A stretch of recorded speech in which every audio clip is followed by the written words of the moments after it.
네, 오늘 이곳에서 드려지는 목요 예배는 처음이자 2025년도의 마지막 목요 예배입니다.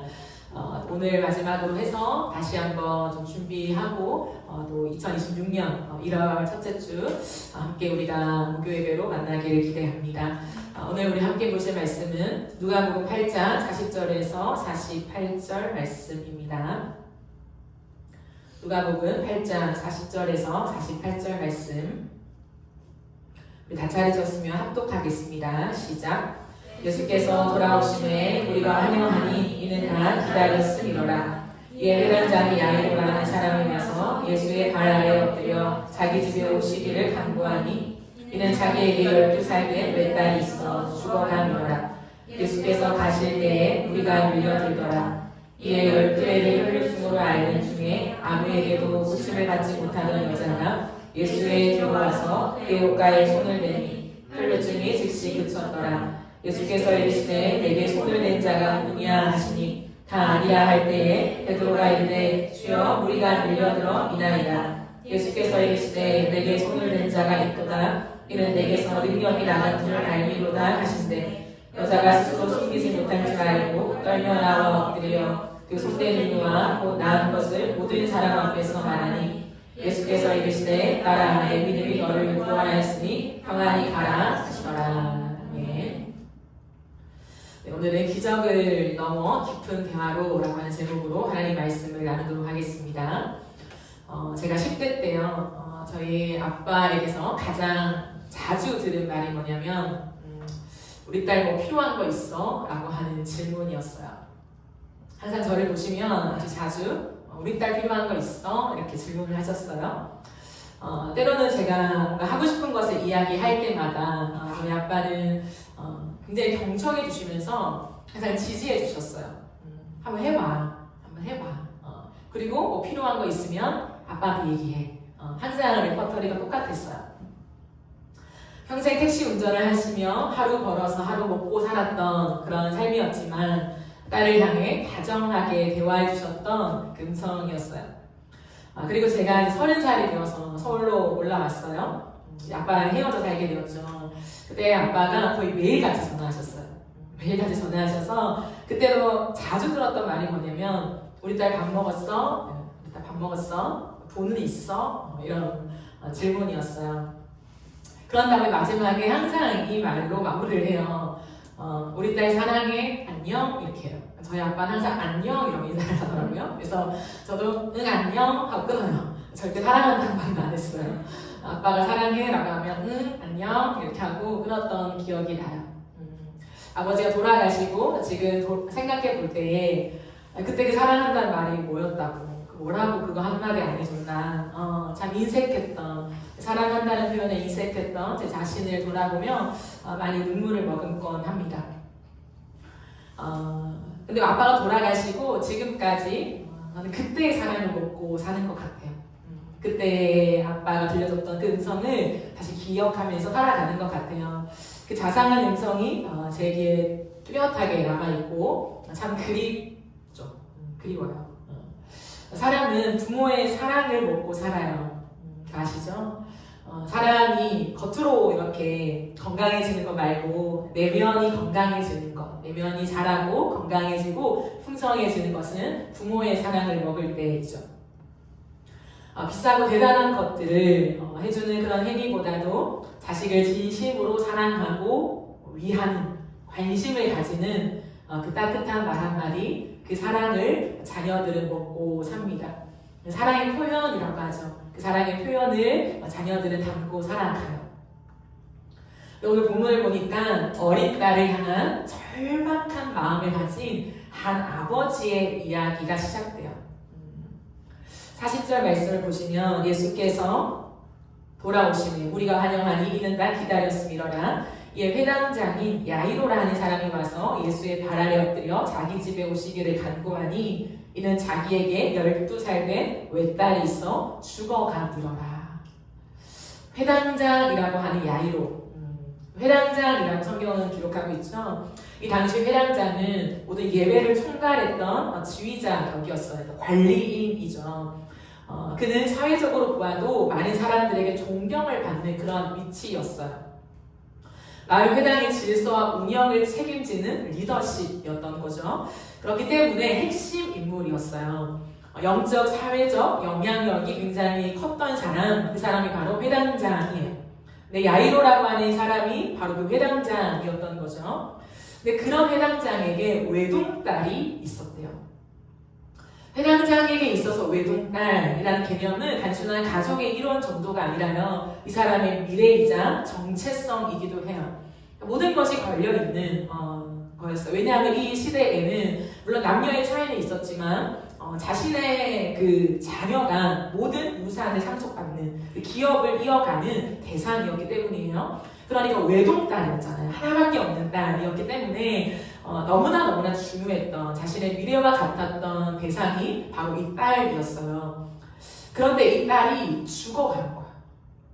이 딸이 12살밖에 안 됐는데 시름시름 앓다가 죽어가는 거예요. 위중한 병에 걸려 있습니다. 그러니까 이 야이로에게 딸은 단순한 이 딸을 잃는 상실 정도가 아니라 만약에 이 딸이 사라진다면, 만약에 이 딸이 죽는다면 나 또한 없어지는 삶의 전부와 같은 존재가 외동딸이었던 거죠. 그렇기 때문에 이 처절하고 절박한 순간에 이 병을 고쳐야만 하는 이 시간 속에서 회당장은 자신의 체면까지 내려놔요. 이 시대의 회당장에게 제일 중요한 게 뭐냐면 체면이었어요. 근데 그 체면까지 내려놓고 누구를 향해 달려가냐? 예수 그리스도를 향해 달려갑니다. 그 앞에 엎드려져서 완전히 자세를 낮춰요. 그리고는 자신의 딸을 제발 고쳐달라고 간청해요. 제발 부디 모든 것을 다 드릴 테니 제 딸을 고쳐주십시오 라고 간절히 간청해요. 이 아버지의 모습을 보세요. 모든 것을 다 가졌지만 지위, 돈, 명예 모든 것을 다 가졌지만 이 외동딸이 죽어가는 것 속에 이 한 딸을 살리기 위해서 자신의 모든 것을 다 쏟는 한 아버지의 깊은 사랑이 보여지는 거예요. 그러자 그 마음이 얼마나 간절했던지 그의 믿음을 보시고 예수님은 야이로의 간청을 받아들여요. 그리고 그의 집으로 가기로 결정하십니다. 그때 예수님 곁에는 이미 너무 많은 사람들이 있었어요. 예수님의 소문을 듣고 수많은 인파들이 몰려 있었는데 예수님은 야이로의 간청을 듣고는 그 집으로 가는 행렬 속에 있었습니다.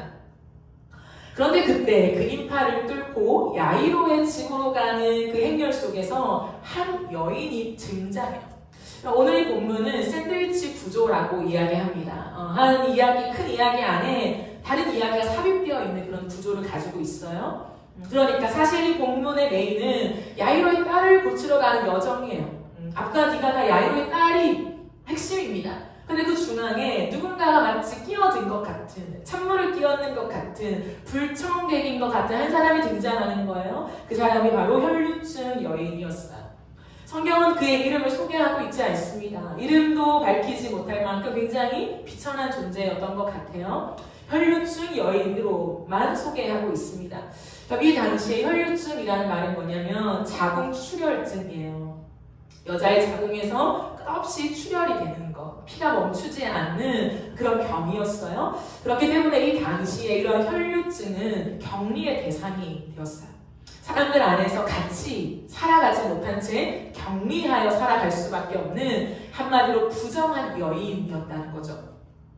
근데 이 여인은 부정한 채로 괴로운 이 시간들을 몇 년을 지났다고요? 12년을 지났대요. 그럼 12년, 말이 12년이지. 그 12년 동안 얼마나 그 고통과 고독과 그 두려움, 무서움 속에서 그 시간들을 살아냈을까요? 우리가 모르긴 몰라도 아마 이 여인은 어렸을 거예요. 그렇게 나이가 많은 노인이 아니라 아직도 여전히 젊은 그런 사람이었을 것입니다. 12해 동안, 12년 동안 극심한 고통 속에서 이 여자로서의 존재를 다 빼앗긴 채 살아가는 기구한 인생, 그 사람이 바로 혈류증 여인이었죠. 그런데 여러분, 그렇게 기구하게 살아가는데 내 젊음, 내 시간, 나의 꿈, 미래 그 모든 것이 상실된 채 살아가는데 결정적인 것이 무엇인가? 이 여인에게는 야이로와 같은 아버지가 없어요. 그것이 이 본문 속에 뚜렷하게 대조되는 것입니다. 병행 본문은 마가복음 병행 본문이 마가복음을 보면 5장 25절, 26절에 보면 그런데 12해 동안 혈류증을 앓아온 여자가 있었다. 여러 의사에게 보이면서 고생도 많이 하고 재산도 다 없앴으나 아무 효력이 없었고 상태는 더 악화됐다. 그러니까 있는 돈마저 다 허비하고 모든 것을 잃고 고생하고 있는 거죠. 그럼에도 불구하고 상태는 어떻게 해요? 더 악화되어 가는 거예요. 그대로도 아니고 계속해서 악화되어 가는 시점입니다. 그러니 얼마나 두렵겠어요. 그래서 돈이라도 있으면 내가 병원 가서 치료받고 어떤 더 용한 의사를 만나면 이 돈으로 내가 치유할 수 있겠지라는 희망이 있겠지만 가진 돈을 다 써버렸어요. 그런데도 내 병은 점점 더 악화되어 가는 거죠. 그녀는 야이로의 딸처럼 여자예요. 여자. 공통 부모가 많죠. 어떤 부모의 딸이었을 거예요. 분명히. 부모가 없는 자식은 없죠. 그리고 야이로의 딸처럼 시름시름 알아가요. 죽을지도 몰라요. 난치병에 걸려 있습니다. 삶이 송두리째 흔들리고 있어요. 그런데 야이로의 딸에게는 자신을 향해 무한한 사랑을 베푸는 아버지가 있고 자신을 살리기 위해서 온통 시간, 물질, 어떤 체면 다 내려놓고 달려들 그 아버지가 계신데 이 혈류증 여인에게는 아무도 없는 거예요. 너무 대조되지 않습니까? 12년이라고 하는 동일한 숫자가 나와요. 동일한 숫자. 공교롭게도 동일하지만 누군가는 12년 동안 지고지순한 아버지의 사랑, 자신을 덮는 아버지의 사랑을 받아온 어린 딸이고 누군가는 12년 동안 그런 아버지의 사랑을 한 번도 받아본 적 없는 굉장히 외로운 한 여인이 소개되고 있는 거예요. 죽어가는 야이로의 딸을 고치러 가는 행렬은 공개적이었어요. 공개적. 그러니까 수많은 사람들이 지금 이 일을 주목하고 있어요. 왜 주목할까요, 여러분? 어떤 일이 일어날까 궁금하다 이 정도일까요? 아니에요. 회당장의 딸이잖아요. 야이로의 딸이잖아요. 단순히 구경났다라고 해서 무언가 고치시나 기적이 일어나나 라고 하는 궁금증이 아니라 야이로의 딸의 아픔을 함께 아파하는 사람들이에요. 함께 공감하는 사람들이에요. 어떡하나. 그 어린 나이에 지금 죽어가다니. 이렇게 좋은 아버지와 이런 삶의 환경들이 있는데 마침 중한 병에 걸려서 어떻게 이 삶이 이렇게 아플 수가 있나. 너무나 공감이 되어지고 아파하며 응원하고 있는 거예요. 그래 예수님이라면 가서 치유해 주시고 살리실 수 있겠지라고 하는 수많은 사람들의 그 지지를 한몫에 받고 있는 거예요. 그런데 이 혈류증 여인은 어떻습니까? 군중 속에 숨어 있어요. 비공개예요. 공개가 되면 큰일 나는 거예요. 격리되어야 할 대상이 군중 안에 들어왔다? 난리가 나는 거예요. 돌에 맞을지도 몰라요. 그러한 아주 비천한 인생이 계속해서 대조되고 있습니다. 얼마나 외로웠을까요? 얼마나 절망적인 상황입니까? 얼마나 처절한 순간들을 지나가고 있습니까? 이 순간에 이 여인은 몰랐을까요? 예수님이 지금 어디로 향해 가는지 이게 어떤 행렬인지 몰랐을까요? 다 아는 거죠. 다 아는 거죠.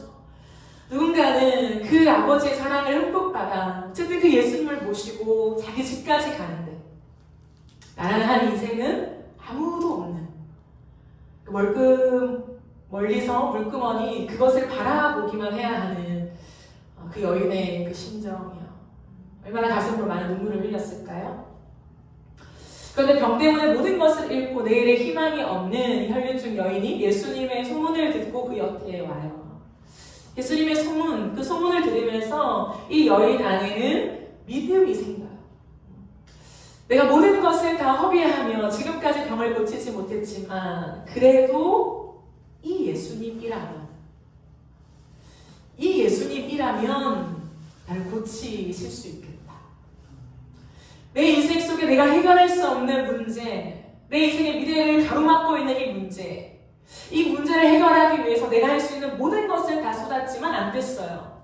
하지만 이 예수님이라면, 이제 저 예수님이라면 내 미래가 열리지 않을까? 새로운 삶이 시작되지 않을까? 라고 하는 그 한 대목, 예수님이라면. 거기에 그 여인의 마음속에 믿음이 생긴 거예요.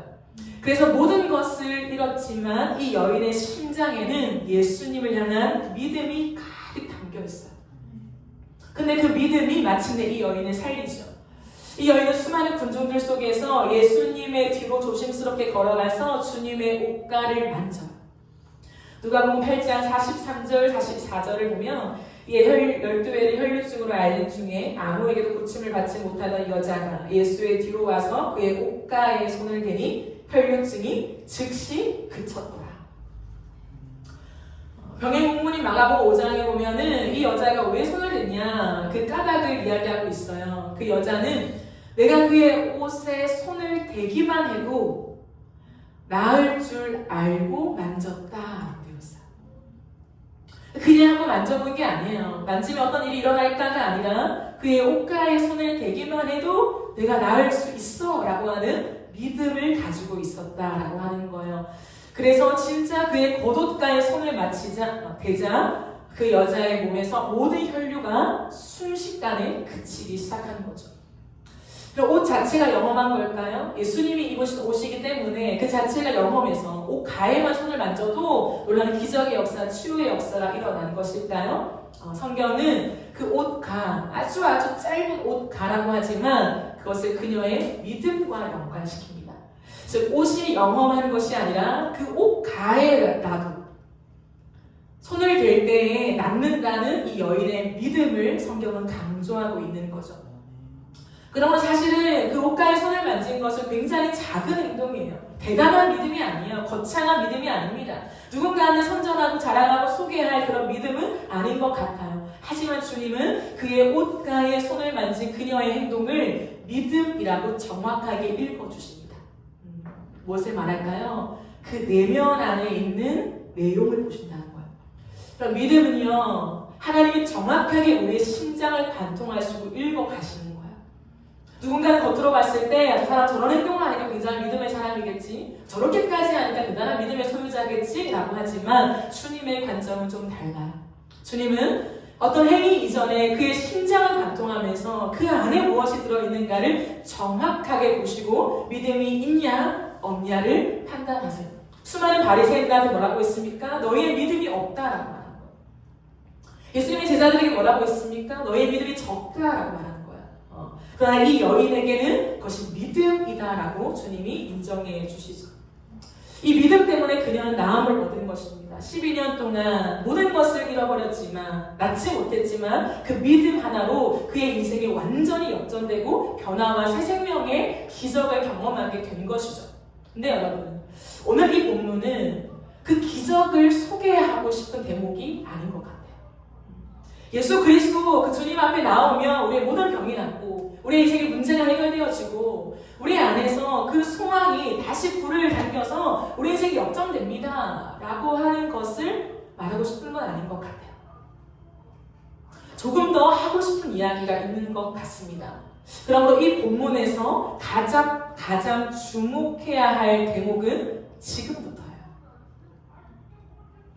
그럼 그때 예수님은 긴급하게 가던 걸음을 멈추고 돌아보세요.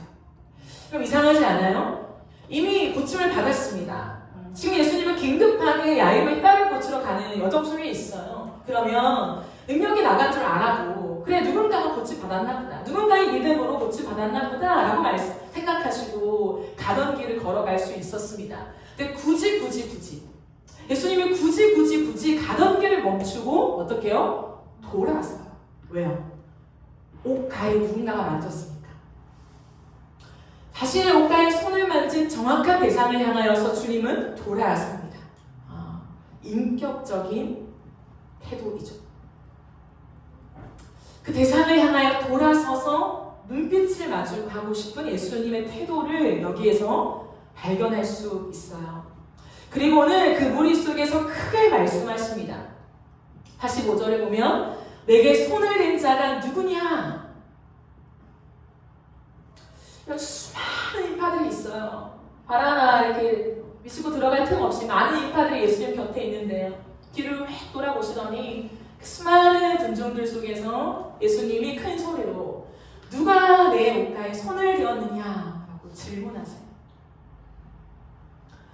그럼 이 질문 앞에 수많은 사람들은 놀래요. 저 아니에요. 저 아니에요. 저 아닌데요. 그래요. 예수님이 지체하시자 이 답답한 상황 속에서 제자들은 못 견뎌해요. 그래서 베드로가 나섭니다. 예수님, 지금 이 수많은 인파들이 보이지 않습니까? 누가 만졌겠죠. 누가 걸어가다가 그냥 만져졌겠죠. 그냥 갑시다 라고 얘기하는 거야. 그때 예수님이 정확하게 말씀하시죠. 아니다. 누가 내 옷가에 손을 대었고 내 능력이 나갔다. 예수님 말씀하세요. 그리고 나서 예수님 어떻게 하십니까? 병의 본문이 마가복음 5장 32절에 보면 예수께서 이 일 행한 여자를 보려고 둘러보시니 정확하게 그 사람을 찾기 위해 나서는 거야. 예수님이 누구인지 몰랐을까요? 모든 것을 아신 하나님이신데요. 알았지만 그 많은 군중들의 눈빛을 사로잡고 그 많은 군중들의 그 관심을 사로잡아서 주님이 계속해서 좁혀가시는 거야. 그 한 사람, 내 옷가에 손을 만진 그 한 사람, 그 한 사람이 누구냐? 누구냐? 라고 주님이 계속 좁혀가시는 거야. 그럼 야이로의 입장은 어땠을까요? 답답하게 그지없죠? 수많은 사람들도 이게 무슨 일인가 갑자기. 이러다가 진짜 어린 딸이 죽겠다. 야단 법석이죠. 이 지체를 다 못마땅해 해요. 그러나 예수님은 굴하지 않습니다. 물러서지 않아요. 꿋꿋하게 기어코 그 여인을 찾아내세요. 그 여인 한 사람을 위해서 기꺼이 시간을 쓰십니다. 굉장히 위대한 대목이에요. 예수님이 소중하게 여기는 사람을 위하여 기꺼이 자신의 시간을 쓰세요. 굉장히 긴급한 상황이지만 모두를 스탑시켜요. 모든 상황을 다 스탑시킵니다. 그리고 그 한 사람만을 위해서 당신의 시간을 쏟으세요. 누가 내게 손을 대었느냐라고 물었을 때 제자들은 관심이 없었지만 예수님은 아니었어요. 달랐어요. 그 여인이 병이 나은 것으로는 만족하지 않으셨다는 거예요. 예수님의 원함은 무엇입니까? 그 여인이 병에서 고침받는 것을 넘어서 예수님과의 1:1 대면이었어요. 그녀와 눈빛을 마주하기를 원하셨어요. 그녀의 마음을 느끼길 원하셨어요. 깊은 것을 보고 만지고 인격적으로 마주치는 것을 원하셨습니다. 즉 그의 깊은 소통을 원하셨다는 거예요. 깊은 것. 여러분, 예수님은 피상적인 걸 원하지 않으세요. 예수님은 껍데기를 원하지 않으세요. 예수님은 겉으로 외형적으로 우리가 무언가를 얻고 끝나는 것으로 만족하는 분이 아니에요. 우리의 영혼에 깊숙이 들어오기를 원하시고 우리 영혼의 깊은 마음을 터치하기를 원하시는 분이에요. 그래서 주님은 기적이 나간 것으로 만족하지 않고 그녀와 대화하기를 원하셨어요. 놀랍죠? 예수님이 굳이 그 여인을 찾아서 직접 대화를 시도하세요. 그 여인이 시도한 것도 아니에요. 사람들이 부탁한 것도 아니에요. 예수님이 직접 대화를 시작하십니다. 왜일까요? 왜요? 대화는 굉장한 힘이 있는데요. 대화는 상대의 마음 깊은 곳까지 가는 길이 돼요. 길. 대화는 단순히 내용을 주고받는 언어 아니에요. 그 언어 이상입니다. 그것은 사람의 마음, 보이지 않는 사람의 마음까지 가는 길이 되는 거예요. 길. 대화를 통해서 사람의 마음 안으로 훅 들어가요. 대화를 통해서 그 사람 안에 무엇이 있는가 그 지점들을 찾아가기 시작합니다. 대화들을 통하여서 시간이 지나고 그 사람의 말들, 상태, 눈빛, 어떠한 제스처, 반응을 통하여서 그 사람의 마음에 무엇이 있는가를 추적해 가게 되는 것이 무엇입니까? 대화이죠. 그러면 상담의 기본은 무엇입니까? 대화입니다.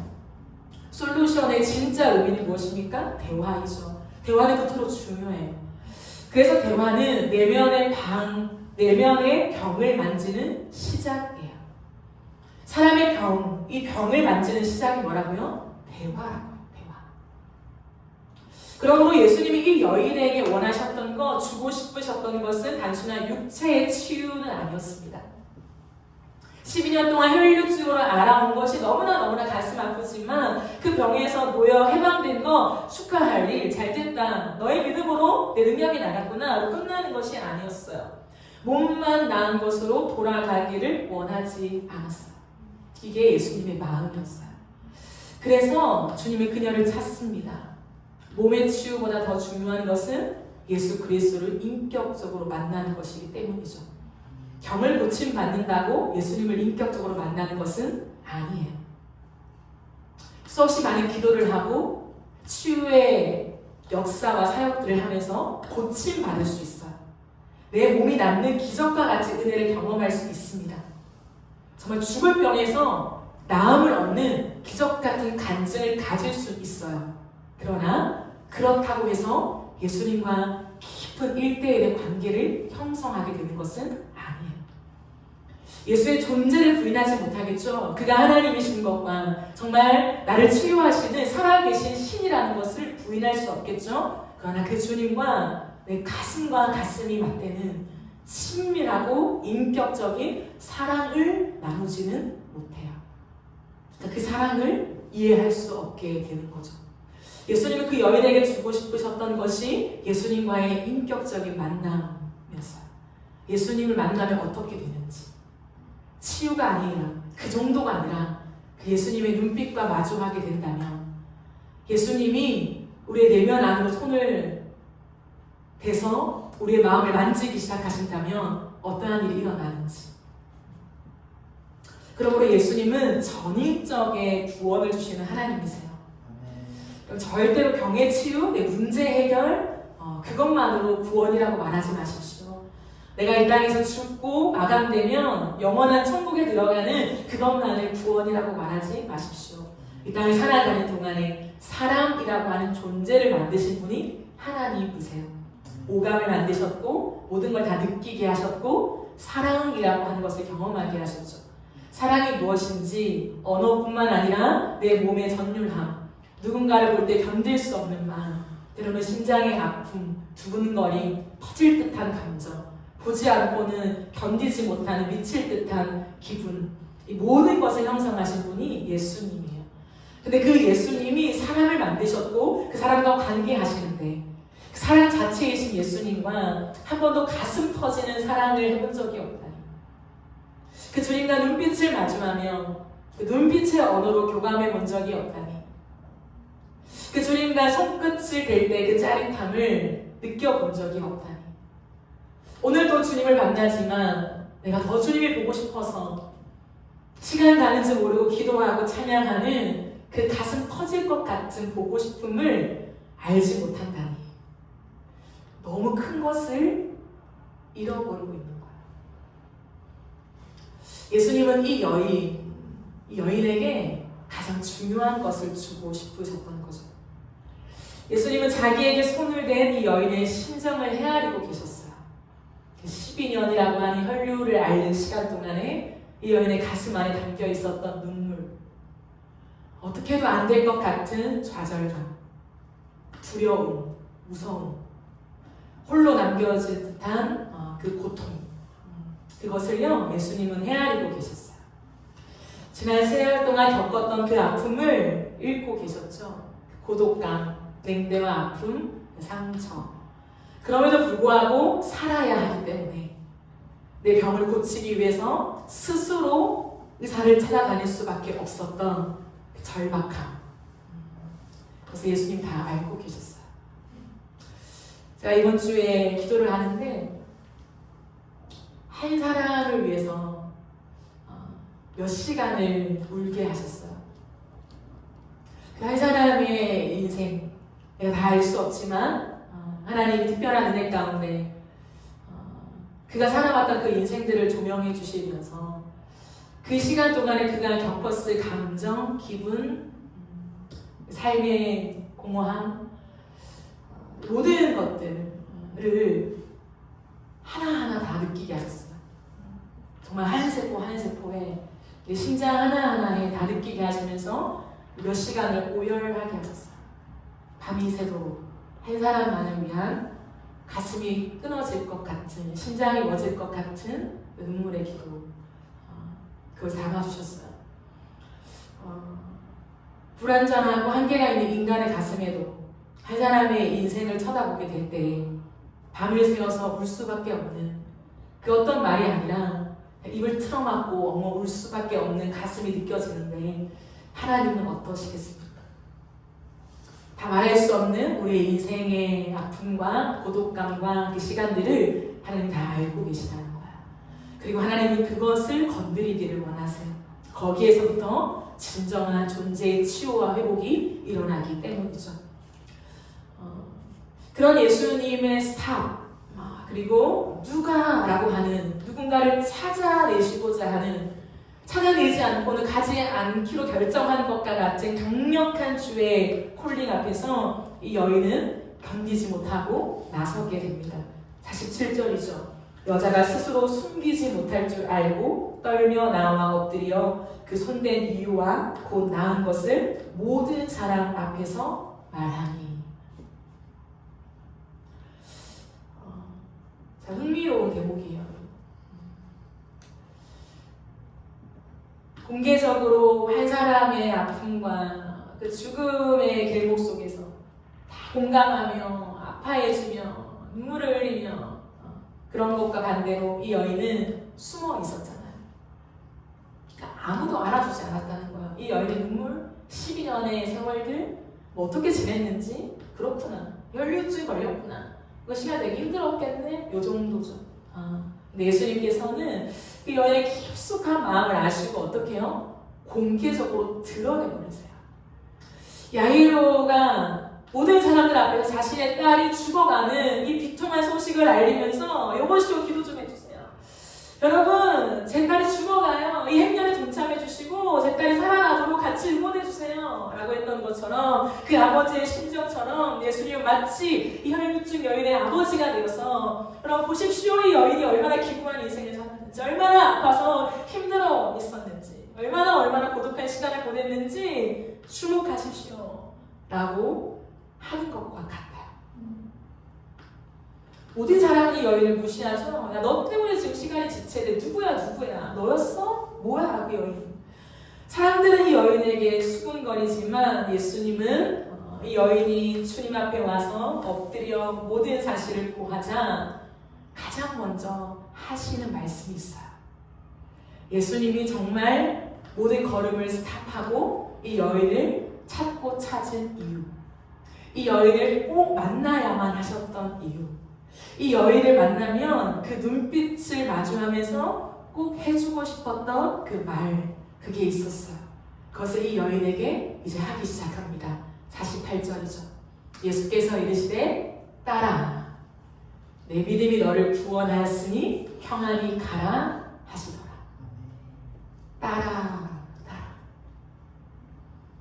이 세상에서 가장 따뜻한 음성으로 수많은 군중에 둘러싸인 그 여인을 향하여서 내 딸아.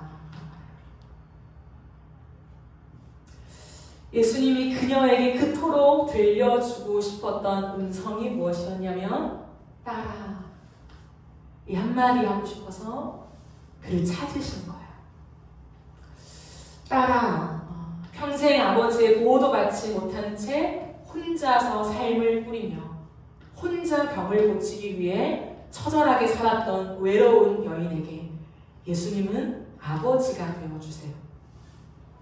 그 아버지의 따뜻함, 그 자녀를 위해서 자신의 모든 것을 쏟아도 아깝지 않는 아버지의 따뜻함을 이 여인에게 선물해주고 싶으셨어요. 그래서 주님의 따뜻한 가슴을 보여주시죠. 그 따뜻한 품에 안아주시는 거예요. 얼어붙은 가슴이 녹아지고, 그 얼어붙었던 인생의 그 시간들이 눈 녹듯 다 녹아지도록 예수님이 그녀에게 오셔서 딸아 라고 말씀하시는 거예요. 여러분, 마음의 병은 약으로 안 돼요. 이렇게 의학이 발달되었는데요, 마음의 병이 든 것은요 치료할 수가 없대요. 제가 언젠가 말한 적이 있죠. 제 지인 중에 너무 마음의 병이 걸려서 뭘 드시지 못하는 심각한 병에 걸렸어요. 병원을 가도 유명한 의사를 만나도 안 고쳐져요. 못 고쳐요. 왜냐하면 그 병은 마음의 병이기 때문이에요. 그리고 앞으로 평생 의학이 발달돼도요, 대단한 약이 나와도요, 이 마음의 심각한 병은 그 어떤 것으로 고쳐지지가 않아요. 가슴에 심각한 멍이 든 것, 내 가슴팍 안에, 이 심장 안에 너무나 깊게 새겨진 이 멍은요, 사랑으로만 치유돼요. 따뜻한 사랑, 그 사랑으로만 그 마음이 회복되는 거죠. 그래서 멍든 가슴에는 깊은 사랑이 필요해요. 적당한 사랑으로는 안 돼요. 사람이 줄 수 있는 조건적인 사랑으로는 안 돼요. 일시적인 사랑으로는 안 돼요. 깊은 사랑. 내면의 모든 것을 터치하면서 인생에 걸어왔던 순간들이 파노라마처럼 스쳐가는 그 시간 속에 나를 만지는 그 하나님의 손길이 닿았을 때에 그제서야 하나님의 뜨거운 사랑이 내 영혼을 치유하기 시작하는 거예요. 하나님의 사랑 안에서 우리의 모든 것이 회복되기 시작합니다. 여러분, 나이가 들어도 자식은 자식이에요. 나이가 아무리 들어도 자녀는 자녀예요. 이번 주 주일날 오신 이성주 교수님, 그 교수님과의 1대1 대화 속에서 교수님이 이런 말씀을 해주셨어요. 결혼을 하시고 본인의 장인어른께서 70이 되셨던 때에 그 장인어른의 아버지가 90이 되셨대요. 그런데 70대 노인과 90대 노인이 같이 이렇게 있는 거예요. 이성주 교수님과 함께 세 분이 이렇게 있는 거예요. 뭐 하다가 이제 장인어른께서 어디를 갔다 오셔야 됐어요. 그래서 외출을 하셔야 되는 그 타이밍에 90이 된 이 할아버지, 아버지죠? 아버지께서 70대 장인어른에게, 자신의 아들에게 이름을 부르면서 만약에 정연이라면 정연아, 차 조심하고 이렇게 하셨대요. 나이가 이미 70이 되어서 모든 사람에게 어른이라고 일컫고 세상을 다 살아본 차 조심하는 거 모를까요?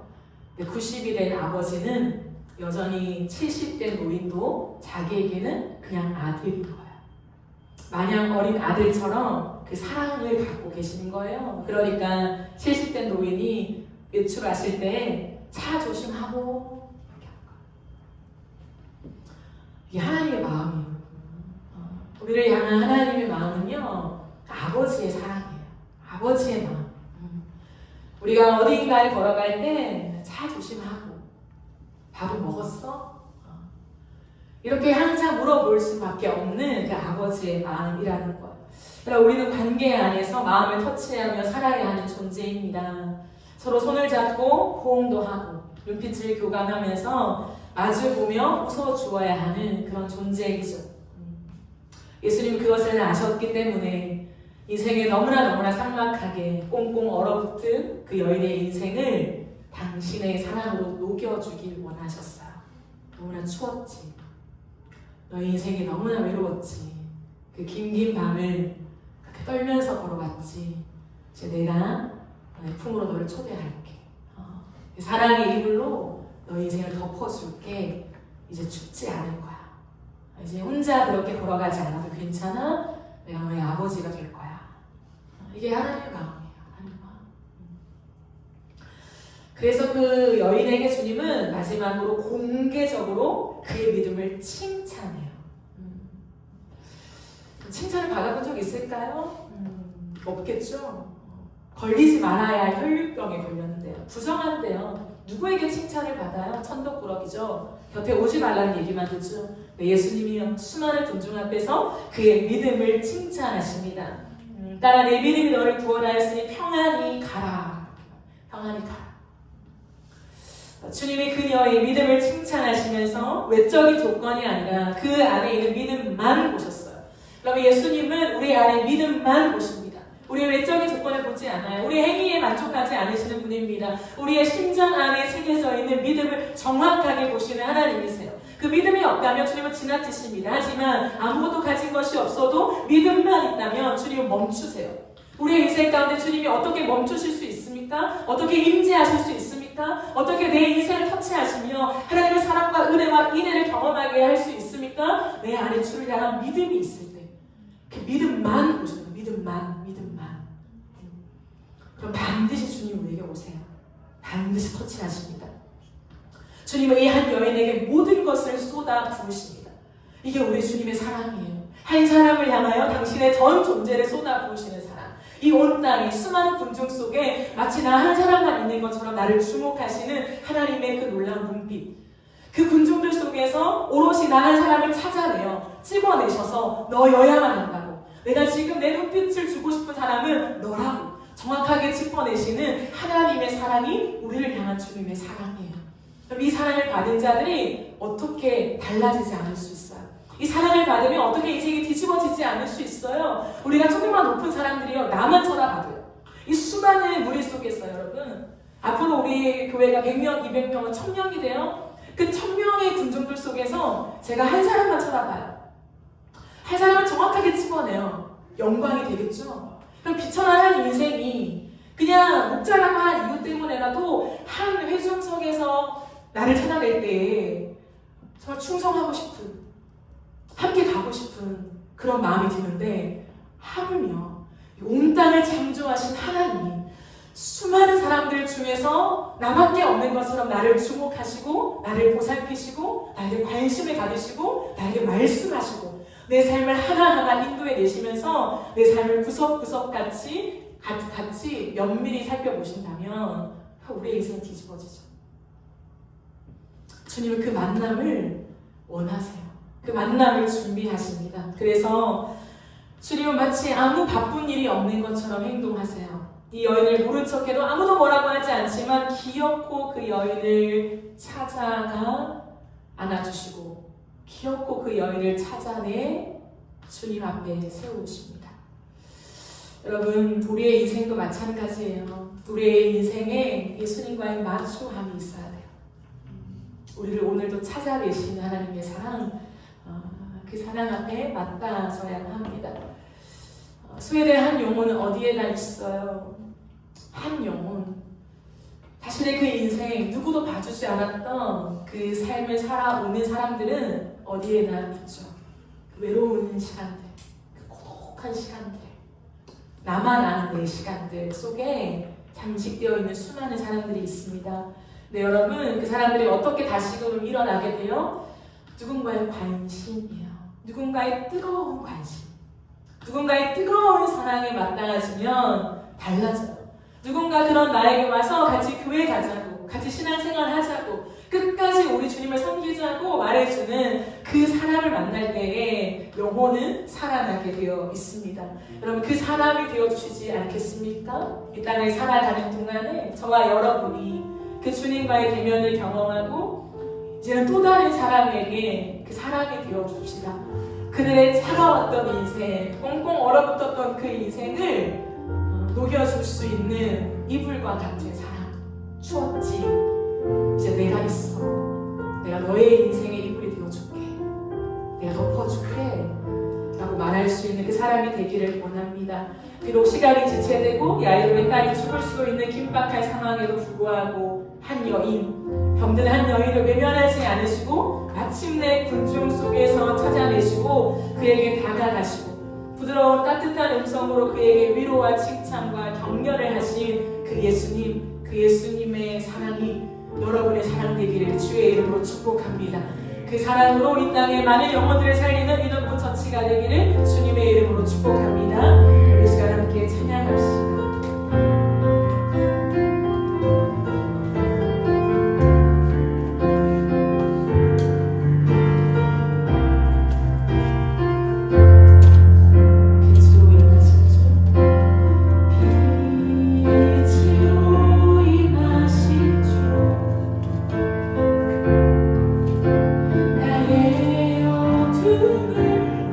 주시네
도와주는 인생이